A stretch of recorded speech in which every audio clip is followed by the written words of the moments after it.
Hello, and welcome to episode 2 of The Starting Line with me, Rich Lee. Now, this week, the intro might sound a tiny bit different. I've been chastened. This last week, I've had a few friends ever since we released the first episode with Levi Roots. I have been told off that was my phone voice, that is professional Rich, and who the hell is that imposter? So they said as soon as you got into the chat, it was cool, it was you. But what was it with the scripted? It was completely scripted beginning to the episode. So here I am, tie loosened, not being professional, phone voice Rich. So firstly, I should say thank you very, very much to everybody for their kind words, for listening to episode 1 with Levi. It went down incredibly well. I'm very, very proud of it. Levi's happy with how it's gone as well. I spoke to him in the last few days, and yeah, I couldn't have hoped for a better start. To be honest, I don't know what I hoped for. But a friend of mine that works in and around the industry said that it was in the top 10%, possibly even pushing into the top 5% in terms of downloads of podcasts released. So that's not too shabby, is it? Very, very excited to be bringing you episode 2 with Marnie Swindells. Many of you will know Marnie as the winner of this last season of The Apprentice. So 2023's Apprentice, for those listening way into the future. The Apprentice is a BBC business show in which contestants vie for a £250,000 company investment from billionaire Lord Sugar, who himself is one of the UK's real rags to riches success stories. I was introduced to Marnie by Lord Sugar's PR advisor, an advisor to all Apprentice winners, actually, my ex-boss and my friend, Andrew Block. So Andrew put us together. Marnie invited me to her gym in Camberwell. That's the Bronx gym in Camberwell, a boxing gym. Marnie really has had to fight for everything from a young age, and I think this interview is going to give you such a good insight into who she is, why she is who she is, and really the extent of her ambition. A fantastic conversation. Thoroughly enjoyed it, and I hope you do too. So follow this show on all of the socials. Follow us at Starting Line Show on Instagram, TikTok, on Facebook. It's the Starting Line Podcast. On Twitter, just because of character limits, it's Starting Line Show, but without the W. I think if you just search for it, you'll find it. If you want to find out more about me, about the podcast, just go to startinglinepod.com. Without further ado, I bring to you my conversation with Marnie Swindells. Thank you for showing us around your gym. Thank you for being here. Thank you for looking. I show as the first opportunity I get to show anyone around. I'm just like an excited puppy. It's like dragging people in, like, let me show you this, let me show you this. I'm very proud of it. I completely understand why. It looks absolutely incredible. And you showed me the back area, and you said that that's where the investment from Lord Sugar is going to kind of come in. Yes. So the basement, the lower part of the gym, that's all been done. That was completed using other investment that I raised. The next layer, literally, is the ground floor, which is going to be a more conventional gym, weights, running machines, and just draw on the market that perhaps aren't interested in boxing. But a lot of even the boxers, they want to lift weights, they want to go on the treadmill. So it's having a little bit of that to keep them happy. And I think this is a good way to reach that mass market. People who are interested in fitness might not have considered boxing. Bring them in through the treadmill and make sure they get a pair of gloves on them. How are you finding the balance between training people, the business, the media stuff? How are you balancing it all? Because it opened in February. Chaos. It's just been a lot trying to not only open a gym, but open a gym in the public eye, but want to do it naturally. Like a predisposition of me is to want to do everything so perfectly. So to try and pour all my effort into that, but keep up with the media and be present, it's a lot. It's a lot. And the sacrifice has been at myself. The business hasn't sacrificed, the media hasn't sacrificed. But as you can tell from my voice, like this life is taking its toll on me. Absolutely. And I guess you're in here all the time. 24/7. 24/7. I think it's really important in the infancy of the business to be on the ground and try and set the tone for it. Be around for when problems arise and also lead the team. I don't want to be one of those disappearing in and out sort of leaders. I want to be here with them, alongside them, part of the front line of making this gym work. How was the Apprentice experience for you? Is it one would you repeat it? Would you do it all again? It was beautiful. Really? Honestly. It was a beautiful disaster. Of course, you see on the TV, you see us at each other's throats, you see things falling apart and everything unfolding in the worst way possible. But once you're actually out of it and you look back, you realize how many incredible moments you have. I look back and I can really appreciate just the opportunity. Like, when else in my life would I be jetted off to Dubai and have to run an event and be exposed to all these designers and just incredible opportunities. On that, we mentioned about your gym and how proud you are. Looking around the branding, I touched on that. It looks incredible. You know the branding episode or the branding task when you're in there with everybody else, all the other contestants, and they're, you know, on the final, and they're there telling you, oh yeah, maybe we should call it this, maybe it should look like this, maybe this should be the tagline. Why do I feel like you're about to call me bossy, Rich? Are you? But are you kind of cringing? Like, not cringing, that's not fair, but you know, are you thinking, I know what I want, and it's not this, but you got to go with it? Yeah. Yeah. Yeah. I mean, I think I got a bit of a reputation, and it sort of became a tagline that in every episode I was like, guys, I have a vision. Because for every task that we was presented with, my imagination immediately started flowing, and I had all these ideas. And even if they didn't, you know, become the thing we went with, I was always ready with something to put forward. And for better or worse, you can't say that I didn't participate. No, definitely not. If not try and take over on a few occasions. I mean, if you're strong-minded, that's, you know. Well, it's, you know, it's what you're in it for. Some people call it bossy. I call it knowing what I want. It's only ever bossy when it's women. It's true. It's true. I try to be assertive, and when I do feel like I have the right idea, I do try and get behind it and feel confident about it. One of the things, though, in all seriousness, The Apprentice taught me is that I'm not always right. That there are moments when it is better to listen than to just be the person outputting the idea. Sometimes to absorb it, to sit, to receive, sometimes is the way forward. And that's actually helped me in the transition to the real world of business, is really trying to get feedback, because what I think makes a great session isn't what everybody else does. And learning to appreciate that there are other voices, I think it is something that's been invaluable coming out the back of it. And do you keep in touch with anybody still? Yes. Yeah? Yes, we have a very active WhatsApp group. A few of them are off to Ibiza together today. Okay. Unfortunately, I'm not, because I'm stuck here running this place. But no, there's such a bond. The situations you go through, the adrenaline and the ups and the downs, it's something that really unified us as a team. And throughout all the disputes that we had, the camaraderie was always stronger. I mean, it seems like such a lovely bunch of contestants this year. You know, I think, again, I've kind of worked in and around it a bit, and I've seen contestants possibly going into it not for the same reasons you did. I think if I can say, I think you always came across like, I'm here for the money. It always felt like you were there for the right reasons. Is there anything that you're glad didn't come out in the edit? Actually, I wonder.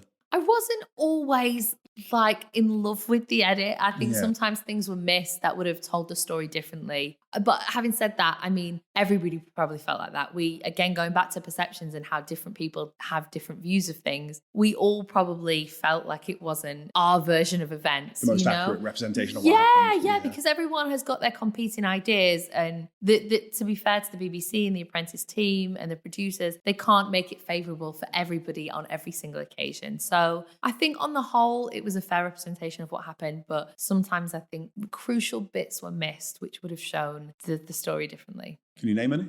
I didn't love the edit of the first episode. I think that was more favourable than it should have been to some of the candidates. It's funny because I guess the first episode to an audience, it's a mishmash, isn't it? You know, you get to meet everybody, so you don't necessarily pick up on things or remember things. And I think the audience is probably not picking up on some of the things that you are as you're watching it. Yeah. But I completely get it. I think the only thing I'd say is that there was a real competence that kind of shone through in each episode. And, you know, my girlfriend and I called you real early on as going, it's going to, you know. Are you just saying that now, Rich? That? Because everyone says, oh, I knew you were going to win, Marnie. I think, did she though? Or are you just saying it now I've won? You just seemed really professional, you know, really kind of switched on. I mean, I hope so. I don't think I was always necessarily liked. I think people had different opinions of me. But as you said, I was going in there for the money, and I was there to play the game, which was to try and get his investment. So even though I wasn't always liked, I would hope that I was always at least respected. And that's all I could ask for. One of the sad things, I suppose, not about the edit, but just the nature of the show, is that you don't always get to show your real personality. Because I was in business mode, I wasn't in Marnie mode. So, the audience didn't get to see that sort of playful, fun, warmer side of me, which is a shame. But like I said, I was tunnel vision. I was focused. I think you saw a glimmer of it when I was spanking Avi or trying my first oyster. So there was moments of it. But yeah, I'd like to let the world know that there's more to me than just the business girl. And you said earlier on that Lord Sugar's come to the gym? He has. He's been to visit. I mean, I think he liked it. He didn't explicitly say, yes, you've done a great job, well done. But I'm hoping that's what he felt. Were there people here training when he came? Yeah.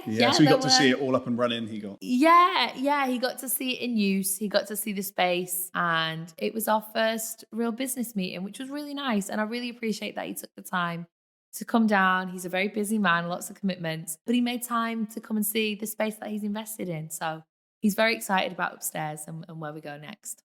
Very, very nice. So do you have much to do with him outside of, do you talk to him very much outside of that visit? Yeah, I mean, he's very proactive. I think he takes his investments very seriously. He's not just puts the money in and then disappears. Yeah, I've been in communications with him. Let's move away from The Apprentice.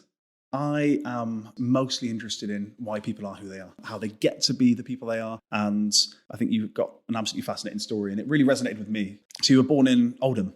Yes. How long were you in Oldham for? Not that long. Only first few years of my life is in Oldham. Do you remember it? But I do, because we spent nearly every weekend growing up back there. So I don't remember the first few years of my life.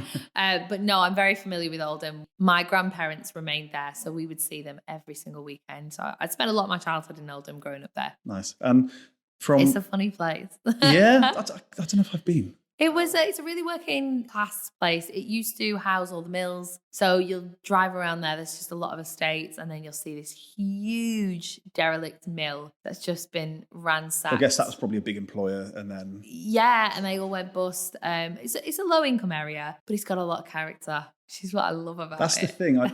So somebody else I'm speaking to for this as well, he said, I'm from a council house myself. He's from this council estate. I guess because I was in a series of houses, we're the only council house. So we were like scum. Yeah. Like everybody looked down on us. But I almost wish that I had that kind of camaraderie, that the council estate camaraderie that people talk about when they come from somewhere, this kind of lower income, that idea that it's that community, isn't it? Yeah, I think the whole of Oldham, I mean, it doesn't have many, if any, sort of middle class zones. So everyone is really in the trenches together there. Everyone's looking for a bargain. Yeah. The centre, which is where my mum lives now, it's just full of personality and character. I spent a lot of my time growing up. We did markets and car boots, and as little as there was in terms of money and material stuff, there was so much in terms of personality and love and care. And places like that, they, even if they have nothing, they will give you whatever they have. Like my mum has got nothing, but she'll be the first person to make you a brew, make you food. And it's just a sense of generosity. Like, if we haven't got it, at least we all haven't got it together, Do you get to see your mum much? Or does she come down? Has she been seeing the gym? I go and collect her from Oldham. I get my fix of chips and gravy, and then I bring her straight back here, and we spend most of our time in London now. But I always go in, check on her, make sure she's all right. Is she proud of you? And she said that she's proud of you? Yeah, but my mum has a sense of Lord Sugar about her. She's not too giving for praise. You got to work really hard to get that sense of approval. So she is proud, but I don't think she'd let me know it. So, I heard you talking the other day about her saying that crying was a weakness.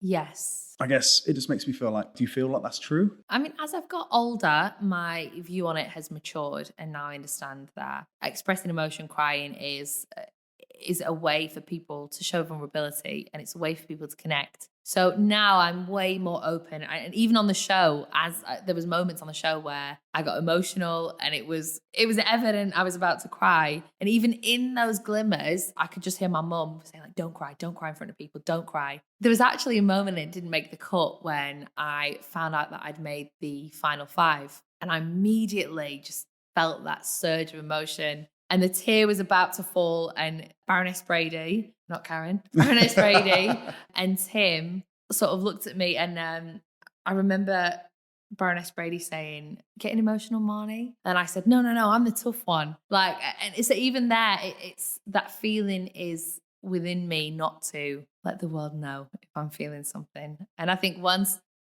we did the filming of the final and who won, cried again then. It became an absolute melt on that show. And they both said, Tim and Baroness Brady was like, it's okay. You don't have to be tough all the time. So yeah, I'm softening. It is funny, isn't it? Because I was never explicitly told, everybody says, oh, boys don't cry and all that sort of thing. I was never explicitly told that, but I guess it was quite a violent childhood. And you just very quickly learn that it doesn't help. And also it's almost like I'm not going to give you that. So I think it was like 20 years or something, genuinely, like from me thinking, I'm never crying. What's the point? And then it's only in the last few years that I'm like, oh, okay, no, I can, like, as exactly as you say there, as you kind of begin to mature, you think, no, like, there's room for this. There's room to actually let that feeling kind of, come up and out. Yeah.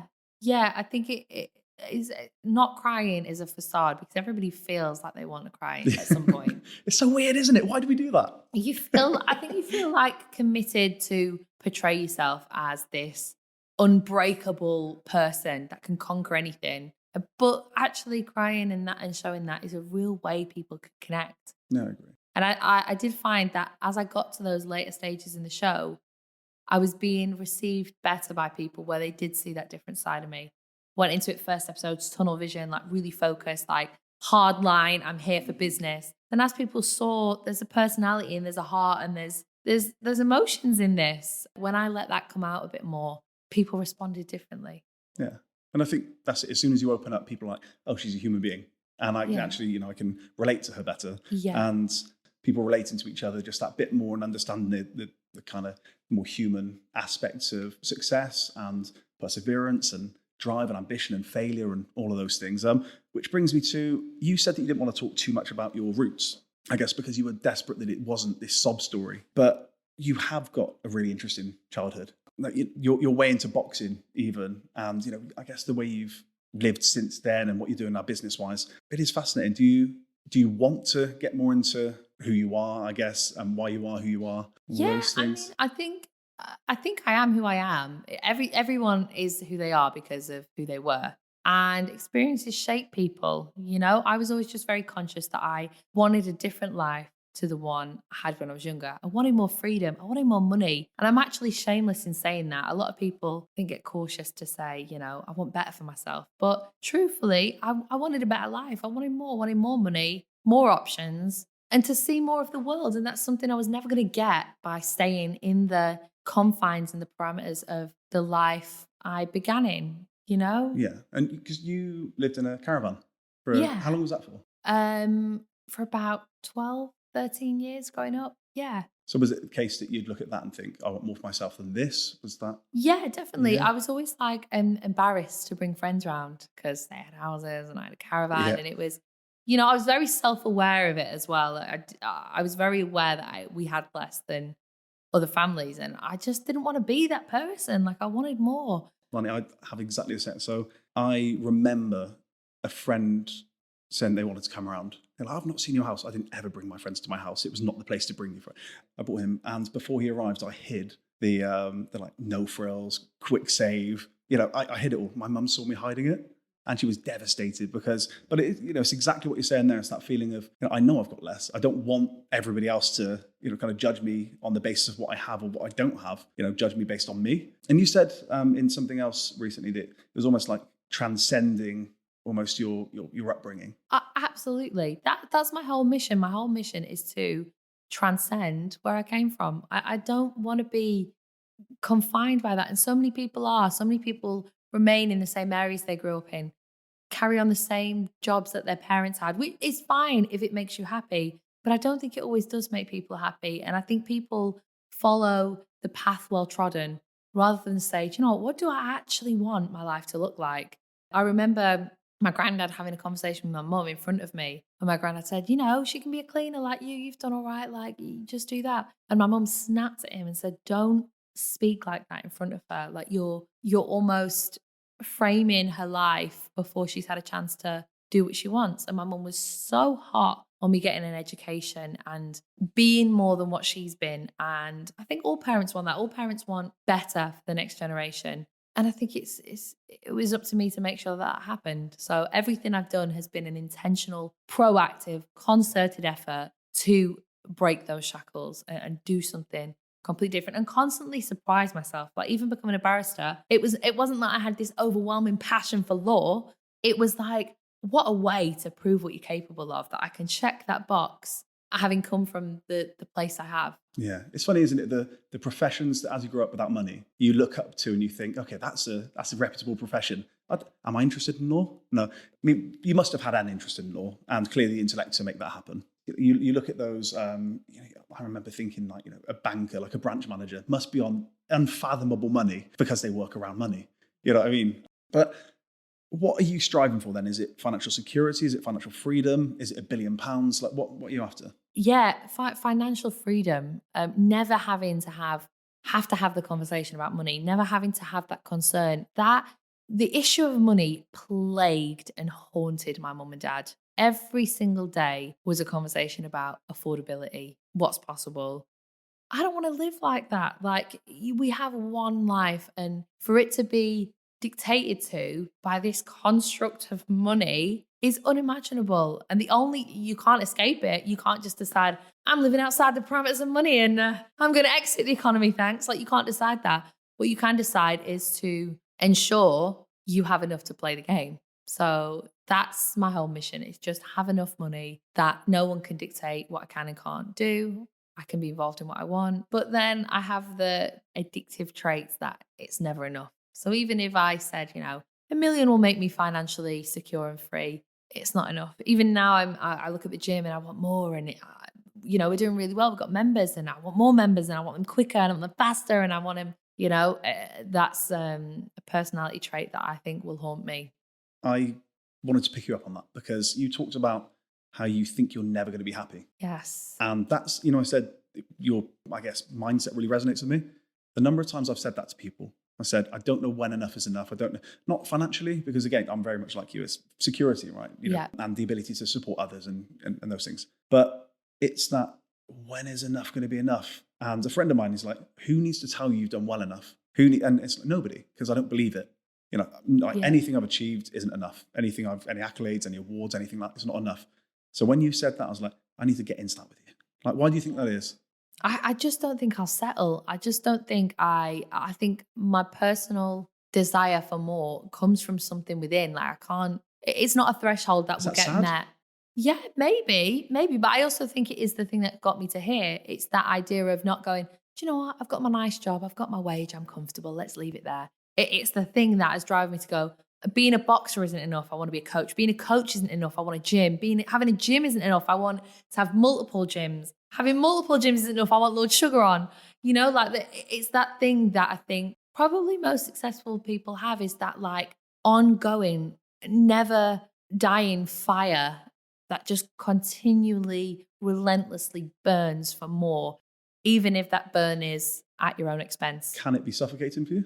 Yeah, absolutely. Like, as much as it is a blessing, it is also very much the curse. I always, growing up, was very keen to do things quickly. So, for example, having a gap year, I was like, absolutely not. I want to get the degree done, get that out of the way. Next thing, get that out of the way. And I've always been very time conscious. I'm 28 now, and even now I'm like, I should have done things sooner. I bought my first house when I was 24 because I was like, I've got to get this done quick. And I don't know where that comes from. But I did it all with the view of, I'll get to retire early.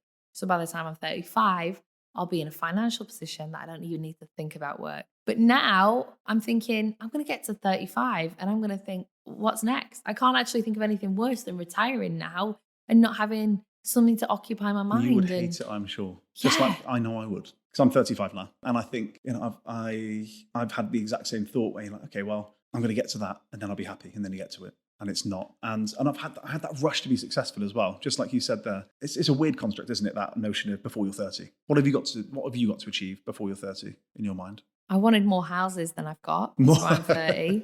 Yeah. Yeah. I mean, I've had the keys to this gym for 3 years. Yeah. And through different issues with council, with leases, with the politics, with the physicality, like there was sewage, there was flooding, all these things kept delaying until obviously COVID as well. It's just slowed everything down. Even now, I feel like I've failed because even though I've got here so much later than I anticipated. That's such a crazy way to think, isn't it? But I completely understand. But I think you can only resonate with it when you understand what it is to be so desperate to want more. I said something along the lines of, I don't think I'll ever be happy. And someone was like, oh, you've got all this stuff and you're not happy. It's like, no, I'm not happy. It's not for other people to judge. I found people's commentary is one of the most difficult things that I had to deal with. Frustrating and a snapshot of they'll have forgotten about it 10 seconds later, but you might not. And that's anything that gets in the way of you being and doing the things that you want to do. Yeah. Completely, See, I hate the whole notion of, they're just being a troll, they're being a hater. If somebody says something legitimate, but those people to a person are super insecure. There's no doubt about it. This is what I found. Like, it blows my mind how ready people are. And these are probably people that we interact with on a daily basis. They sit in coffee shops across from us or they ride the same bus. But the people are just so unhappy. Like, where does it come from that someone goes actively to someone's page to say bad things? It would just never, ever even cross my mind to do it. Even if I detested someone. It's just a waste of your time, isn't it? Yeah, and to pour that much energy into it. If they don't have a drive or a direction they're going, and it is that deep insecurity, and maybe they just don't think they could. But that's another thing. It's so easy to discredit someone who's trying. Of course. Whilst you sit there and don't try. And it's easy to say, if I wanted to have a go at it, I could do it. Well, do it. You come and show me how you get this right. Because did you ever feel like giving up during those difficult times, that 3 year, the 3 years of having the keys and all those tough times that came? There were obviously moments when I was like, is this ever going to happen? But I can honestly say never once was it a question that I was going to give up. I think that's part of what's helped me get to where I am as well. It's just I'm very, very relentless and very stubborn. So yeah, day to day, I would have moments where I just wouldn't even get out of bed and just be like, this dream is never going to happen, and I'm just devastated. But it always concluded with, right, so what's the next step? There's always that sense of fight within me. No matter how bad things are getting, like I just want to win the fight. I just refuse. I refuse to be conquered. On that note, can you tell me about your first fight? Yes. Oh, my first fight is such a happy memory. Probably because I didn't have any expectation. And that's actually a unique angle, Rich. No one's asked me about my first fight before. First fight, I trained so hard for it. I'd been training for a long time. At that time, there was no women on the circuit. So it was a long time between starting boxing and actually getting that first fight. Were the people around you quite supportive? People in the gym? Family? Yeah. My mum was never precious about me. Some of the parents of some of the boxers are like, they can train, but they cannot fight. My mum was like, get in there, do this. She would have pillows that I would like practice. That's brilliant. On. Yeah, my mum's a fighter as well. She, make no mistakes, that's where it comes from. But yeah, first fight, trained really hard. People from the gym were there. It was actually the first time a lot of people in the room had seen women box. And I remember coming out and I'd won my first fight, and there was this really euphoric feeling of just pure respect. As I came down the stairs, the crowd was like parting for me and like patting me on the back, and it was just incredible. But a lot of them were commenting saying, I've never seen women box, but that was really good. And my style of boxing was fairly aggressive. I was always on the front foot, always trying to go for the knockout. What weight did you fight at? I fought a few different weights, 75, even 81, 69, like that kind of bracket. So it was more heavier girls. So it's probably some really tall, rangy fighters as well. Yeah, they were all tall. I've only ever fought one girl who was shorter than me, and I actually lost that fight because I didn't know how to fight smaller girls. She was doing everything to me that I usually do. I was like, But yeah, I was in a heavier category. So there was a lot more, I think it was more interesting just like it is with heavyweight men, you're always waiting for a knockout and the punches land a little bit harder. The blows are a little bit more impactful. So the audience was like, that was impressive to watch because it was females at heavier weight really going for it. But I loved it. And that set the tone for boxing for me. I just wanted more and more and more of that. How do you feel about women's sport in general right now? I think it's in a good place. I think it's growing. I think it's doing all the right things. I'll be honest though, I kind of have an issue with it being women's boxing or women's sport. And it's like whenever I have interviews, it's always, Marnie, who do you think is the best female fighter? Yeah. And we still got this really distinct categorization of like women's boxing, then just boxing. Like we don't say men's boxing. And it feels odd to me. There are a couple of sports where I think it's moved way on from that. MMA being one, UFC is fantastic. I think with UFC, you see your Amanda Nunes's, you see, some of these incredible fighters that, again, they're not bigger than the sport, but they're a real draw.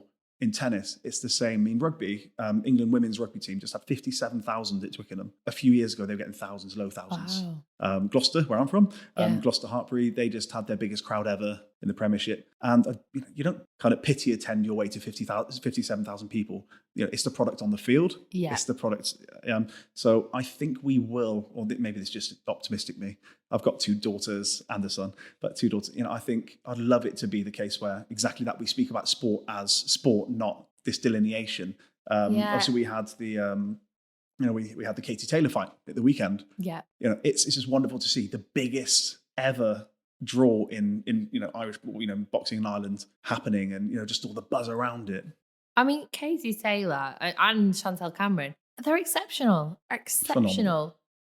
Exceptional female boxers. Do you know what I mean? Yeah. And it shouldn't be. They're just exceptional boxers. And until we actually get to that point where we're just calling them Chantel Cameron and Katie Taylor, not female boxers Chantel Cameron and Katie Taylor, until we get to that point, I think it would just constantly sort of, I suppose, reinstating. We're just reinstating the issue. That's exactly what you mean. You're just shining a light constantly on it rather than moving away from it. Yeah, I had an interview recently for a women's magazine. I was being asked a lot of female-related questions, female-orientated sports, And I said, I really think that this is the issue, is keep referring to it as female this. And in some ways, it's a point of celebration because by identifying it, we're talking about it. But at the same way, I think that will be the thing that holds it back from being respected on a very even keel and even playing field. My approach has always been to walk into a boxing gym as Marnie Swindells, not as the girl Marnie Swindells. And I found genuinely that just being who I am, my personal character, my values, my work ethic, that has been the thing that gives me credence in these places. It's never been an issue of we've got a woman in the gym. It's just we've got Marnie in the gym. Yeah. And I think that's the most effective way. And my advice to all women who want to go into these sort of traditionally male spaces is to go in as you. Don't make the point of, being that only woman in the room. And I found that the men that I'm amongst start to just respect me for who I am, not for my gender. You headbutted a guy. Yes, I did. Yeah. Have you seen this guy since you headbutted him? Well, we carried on going to school together. Oh, of course. Yeah, it was an issue that happened in school. Didn't feel in all good conscience that I could just leave it there. He said something very hurtful.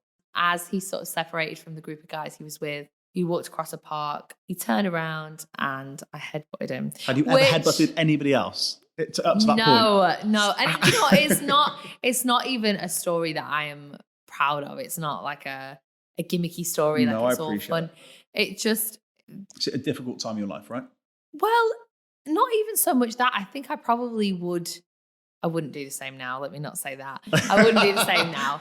But that instinctiveness is always there, that if someone hurts you, you react. And boxing had a massive impact on me, being able to curb that feeling of retaliation and immediately wanting to fight back. My mum's motto was never start it, always finish it. So that was actually the first occasion and the only occasion where I've ever physically lashed out first. And you know what? If it had been the other way around and a guy had done that to a girl, it would be like, I don't condone it. I don't condone what I did in that moment, but it was honest. It was an honest reaction. It was the only way I could foresee equalizing what he'd said at that time. And you were how old were you? Like 15. Yes, I mean, bloody confusing time anyway. Oh well, it was a comment about my dad, who'd obviously passed away at that point. So it was it was that territory that you don't go there. Like, He was even if ju- you so argue he with was someone. just trying to hurt you. Oh, of course. Yeah. Yeah, he was. As you said that about your mum, as a parent, it's difficult because I completely agree. The notion of if you start it, you're in trouble. Yeah. But I've said to my children, and you know what kids are like, they get scared because they think, oh, I'm going to get in loads of trouble from the teachers. You know, if I retaliate, I tell them that I'd be incredibly disappointed if they don't. If somebody touches you, if they put their hands on you and you don't retaliate, then I'm going to be upset with you.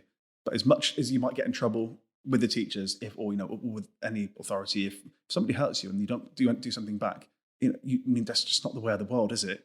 Well, immediately you're yeah. gonna, you'll lose some faith in yourself. Other people will see you as an easier target. And I've always said, I don't care how, you can get in, have as many sentences as you want. Know that I'll be proud that you stuck up for yourself. Yeah. It's not a popular sentiment. I appreciate that, because again, violence should never be the answer, etc. But if somebody's enacting violence against you, then it's already violent. What are you going to do about it? No, I mean, I agree with that. If I ever have kids, I don't think I'm going to adopt the gentle parenting approach.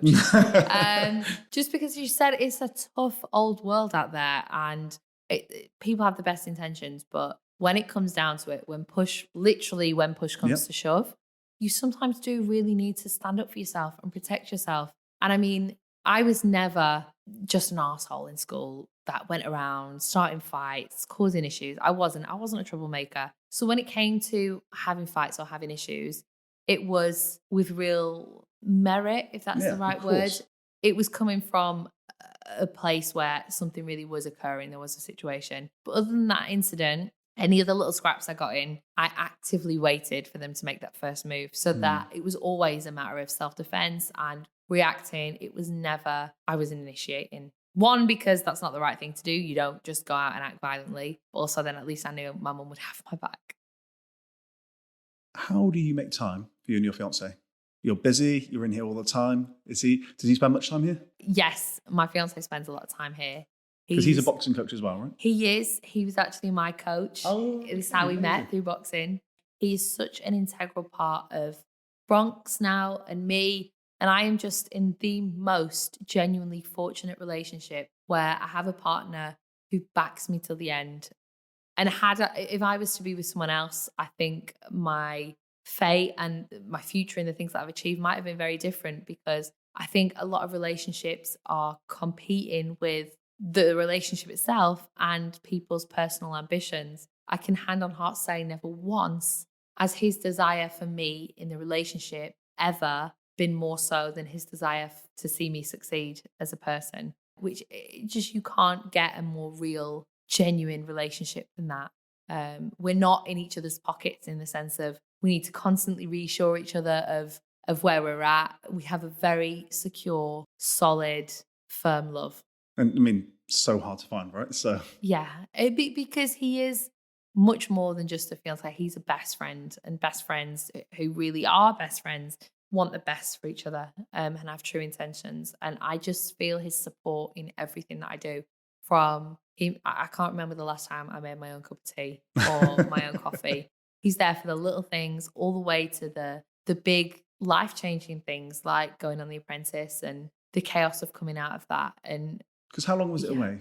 How long were you filming? I was away for like 12 weeks, and everybody else stayed in touch with their partners, and they would write each other letters. And I think there was a sentiment that perhaps I wasn't as in love as they were, because we weren't writing each other letters. But we've been together for 10 years now. Like we're very set in where we are. And like I said, we don't need that constant validation. So yeah, we agreed before I went in there that I wouldn't have any contact. So I went cold turkey. I thought it'd be harder to have a bit of contact. Yeah. And then not be able to, because our phone calls were limited to our partners. And so I thought it'd be better to not have any contact, go cold turkey. So you had no phones? I have no phones. No. But everybody else maintained. It's like prison, isn't it? Yeah, it was. It was hard. The best prison ever, though. I mean, the place we stayed at was beautiful. Oh, you're taking me to Dubai. Oh, yeah. You said that you feel quite guilty, though, for the things that you don't do for time. Do you make enough time for other relationships, friends, or the other people around you, maybe? No, I don't even have a good relationship with myself. Never mind everybody else. Like, I don't make any time for the things that I'd want to do, for looking after myself. I'm just very tunnel vision. And that's why I said I'm so fortunate to have him, because he's a person that watches me suffer, watches me not make time for us, but remains by my side regardless. And most friends, it's hard to achieve. It's hard to achieve those relationships. It is a relationship though, isn't it? I mean, I know over the years I've run the business and 3 children and all those things, you have to make time. It's difficult. You have to make it. You can't find the time. Nobody can just find, it's not like, looking under the sofa and finding some time. You have to make it. And it's tough, especially, and sometimes I've definitely felt, and possibly you felt that friction between you and friends when you've not maybe been making the effort that they hoped you would. But it's all hopefully for the right reasons. Yeah. You've got to foster relationships. And I found the best relationships I have are the understanding ones where people get that I'm not available 24/7 to talk about dates that they've been on and everything. They get it. And I'm finding now that one of the great things about The Apprentice is I met and I've been meeting more of my kind of people, my kind of people that also want to achieve things in their life and understand that if I don't get back in 5 days, I'm not ignoring you. I'm just focused. And it's been a real blessing. Again, you said, what makes me want to do this? It's that, it's finding other people that are like, oh, okay, you do the same things. You have the same concerns. You feel like you're never going to be perfect. You feel like you're never going to be happy. It's not it's not enough for you. And that's fascinating because you don't get that typically because, to your point earlier on, those people that are like, why aren't you happy? It's like, you're never going to get it. You're never going to understand. So it's trying to, you did it through The Apprentice and, I've got clients that are maybe quite successful and all of a sudden you start to peel back and you go, oh, maybe your upbringing wasn't brilliant. And that's why you go in this direction. And it's fascinating. Or maybe your upbringing was incredible, but you've got this massive chip on your shoulder because your dad was X and you feel like, I can't live up to that. So that the notion of the starting line for me isn't just about, people start from nothing. It's about, we all start from somewhere. Where is that and what do you do with that? I think there's probably a very similar set of faculties that all of these kind of people who want better share. There's a secret ingredient that all these people have in common that other people don't have and they don't get and they'll never get because you can't train ambition. You can't build it into someone. It's something that either people, going back to what you're saying about the starting line, it's either something that people are just born with. People are born with it. That it factor that people talk about. Mike Tyson's. Yeah, people are born with it. Or it's something that is just ingrained as you get older and something you learn. But whatever it is, and I'm doing quotation marks, whatever it is, it's something that you either have or you haven't. And it like you said, it's really hard for people who haven't got it to get it. So an entrepreneur I've worked with for quite a long time now once said to me that entrepreneurship, and I kind of steer away from the term entrepreneur. I think that it's kind of become this weird, everybody dubs themselves an entrepreneur, right? It's because, I started an Instagram shop and I was literally, Rich, I was just going to say people who open up an Instagram page, put CEO of that Instagram page. And I'm like, and then I looked them up on Company's House and I was like, yeah, where? See, exactly that. But so entrepreneurship is a weird word, but using it in context of this, he said, it's living like most people won't so you can live like most people can't. And I love the idea of that. It's putting yourself through the ringer a little bit and maybe at the, to the detriment of some relationships possibly, but hopefully you can bring that back around at some point. But it's living like most people won't. I know you'll be working late tonight. I know I'll probably be working late tonight because I've spent the day doing this. I don't think running businesses or anything like that is intentionally hurting yourself because, this self-flagellation. It's the idea that, if I don't do this, then I feel like I'm losing something of myself in not doing it. Yeah, I'm really afraid to fail things. I'm the person that's deciding if it's a failure or not. What have you failed? And again, I don't want people to listen to this and then comment like she's ungrateful for what she's got. But I don't feel, even now, even winning The Apprentice, I still haven't got that satisfaction. I still feel like if I've got 100 members and not 150, I feel like I've failed. And I really don't want that to sound ungrateful or, because there's this whole thing about being present and being mindful of what you've got and appreciating it. And I struggle with that. I really genuinely struggle. I wish I had that gift of being able to say, do you know what? Well done, Marnie. You've done really well. And I can't get there. I find that really... So who needs to tell you, if I turn my friend's thing he said to me back to you, who needs to tell you that you've done well for you to believe it? It's a me thing. It's like a personal knowing thing. It's not that there's someone I'm waiting for approval from. Do you think you'll ever get there? No, that really worries me. I don't know what's missing, the thing that will make me feel fulfilled and complete. And maybe that is maybe. Well, the saying, it's not about the destination, it's about the journey. Maybe that is Yeah. the answer of it all, is that it is about this chase. Maybe that's what I'm addicted to. Maybe I think it's the success, but actually I'm just addicted to the chase of it and wanting to get it better. Would you say you're at a point now where you're quite kind of comfortable? No.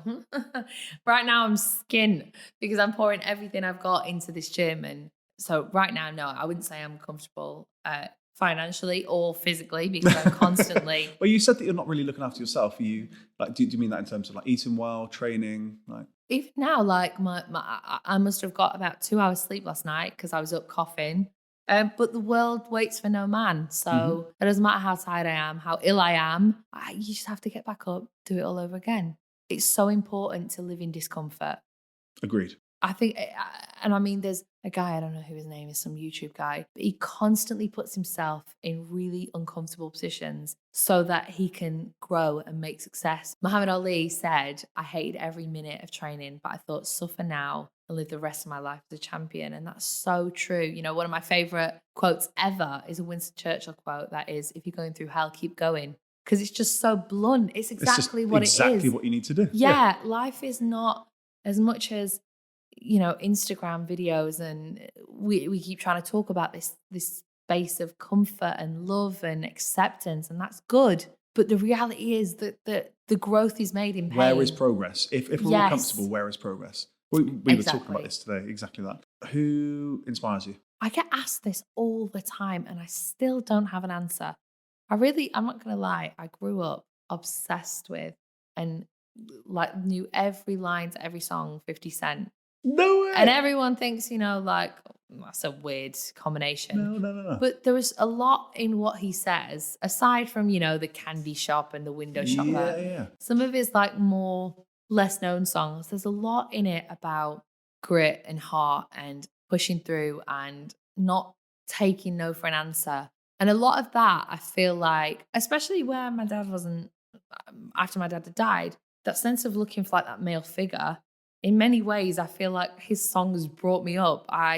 They really taught me a lot about what it is to fight. And I don't mean physically, I mean in your heart, like fight for something you want. Absolutely love that. It's, it is a music of struggle. It is a music of kind of, pushing on. And of course there's this opulence to it. But the first thing somebody who has nothing does when they get money is it's like demonstration of wealth. It's the chains. It's a bigger car. It's a flash car. It's those things, right? You know what? I think you're hitting on something really important there, because my mum has never, as long as I've known her, ever had any money. And whenever she gets any money for anything, payment, it's straight back out. And I realised, after giving it some thought, I think the reason for that is because she has no aspiration to ever make something of herself and to grow that money. And it would be such a mission for them tiny bits of chunks of money she comes across. It'd be such a mission for her to acclimate wealth that there's no point aspiring for that. It's easier to get that money and get a short, easy fix of pleasure out of it than it is to want to try and build something.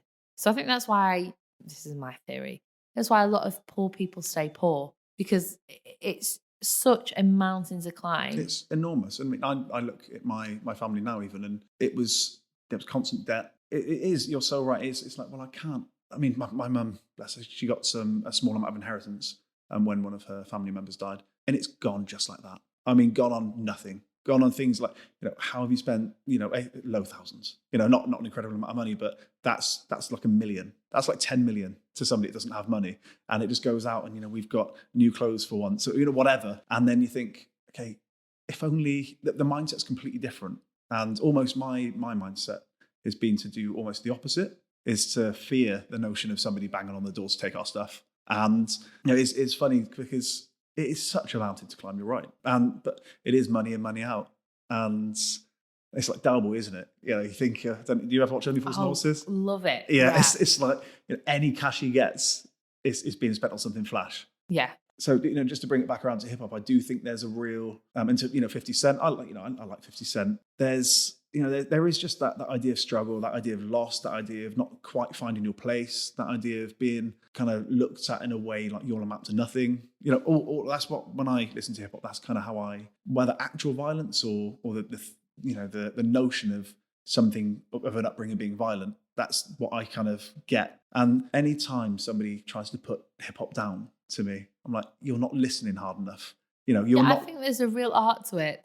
I also really love the English language. Like it was a thing that I loved in school. And even now I'll hear words and I'll just get lost in where did that word come from? Like, how did that happen? So I just love words, love poetry, love storytelling through that. I think it's such an art form.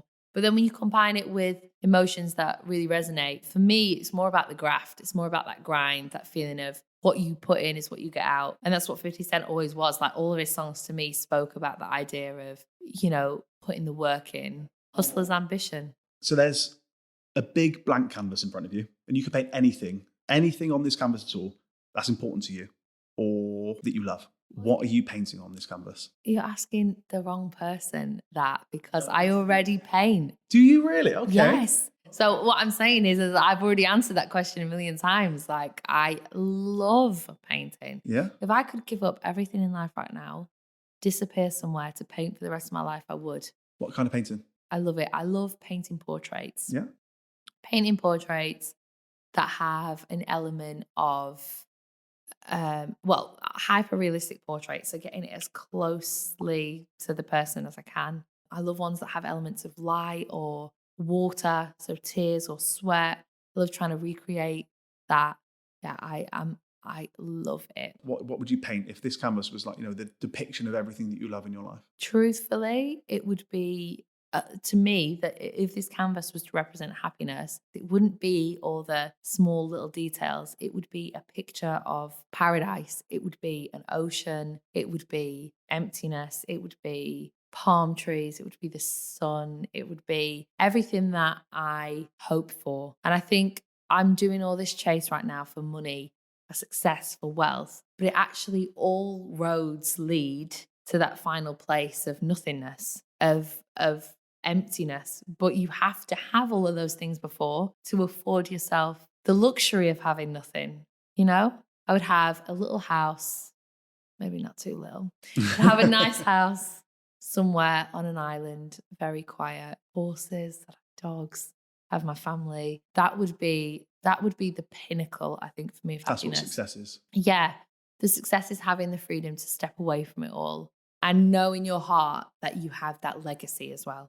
Knowing that one day I'd like to leave the earth, knowing that I had a footprint and that I made an impact and that there's a small dent of me somewhere in the world and that I'm not just a forgotten name. I think that's what it looks like for me. And I suppose I'm running 100 miles an hour through my life at the minute and try to do everything so young so that I can find that beach a lot earlier, as young as I possibly can. I don't want to enjoy it for as long as you can. One of the craziest concepts to me is the fact that, and this was one of the catalysts of me quitting my job, is I realized the idea of having to ask permission to an employer for me to take 2 weeks of my own life, my own time to have off and have a pleasurable break is wild to me. Like the thought that we would wait until we're now, 70, late right? 60s, 70 to stop working is I can't physically get my head around that concept. I can't allow that to happen. Blows my mind. I'm terrible with any authority. Every business owner says, "Oh, I can never have another boss." I mean it. I really struggle with authority telling me what to do, which is probably why I run my own thing. Exactly that. The idea that they have this autonomy over you. Yeah, definitely. It's hard to wrap your head around. But you'll have employees. Yeah. Authority is not the issue for me. I'm quite good at respecting hierarchy and rules, and obviously my background in law, like I understand the importance of systems and doing things properly. So I don't mind falling to authority. That's not the issue. It's more just the concept of it. The fact that you would pour your heart and soul into work for somebody else to benefit from when you could do it for yourself. With employees, I would love for them to consider that the work they do for me, yes, in a practical sense, they have to do X amount of hours and money and that exchange. But much wider than that, I'd love them to feel invested in what we're doing so that they didn't go to work thinking, I'm working for someone, but I'm working with someone, and I'm working with Marnie to build something. And I have got the most incredible relationship,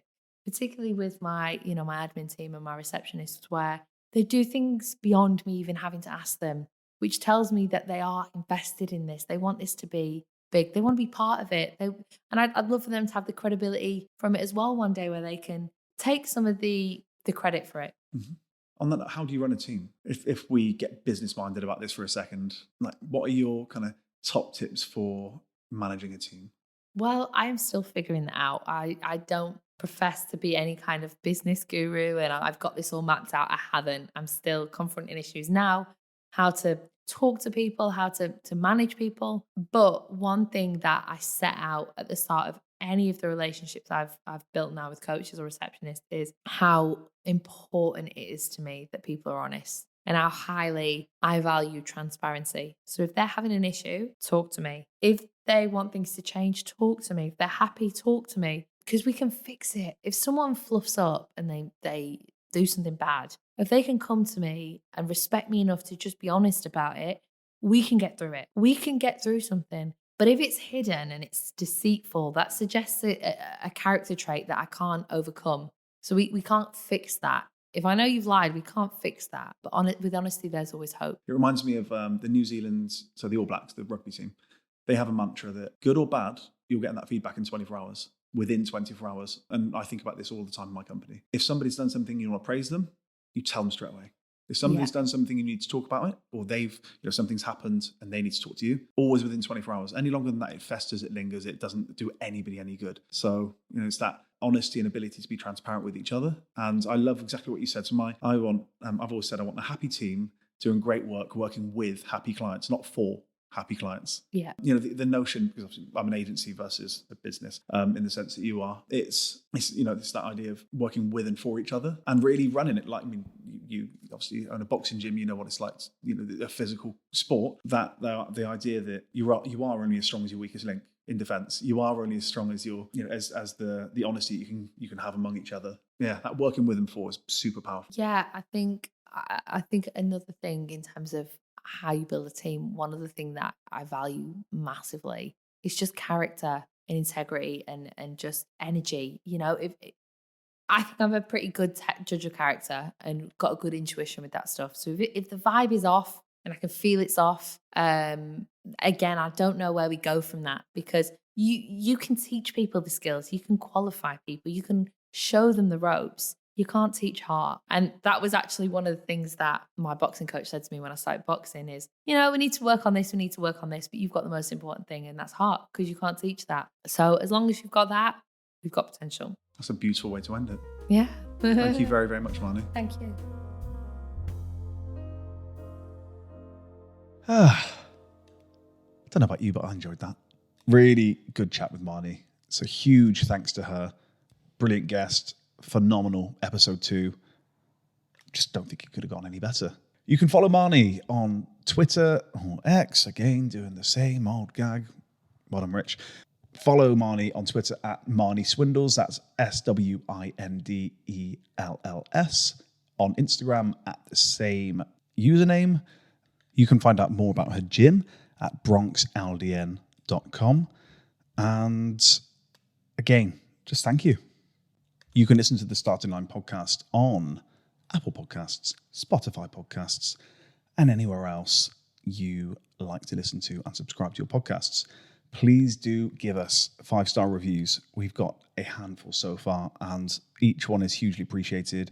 Thank you to any written reviews as well.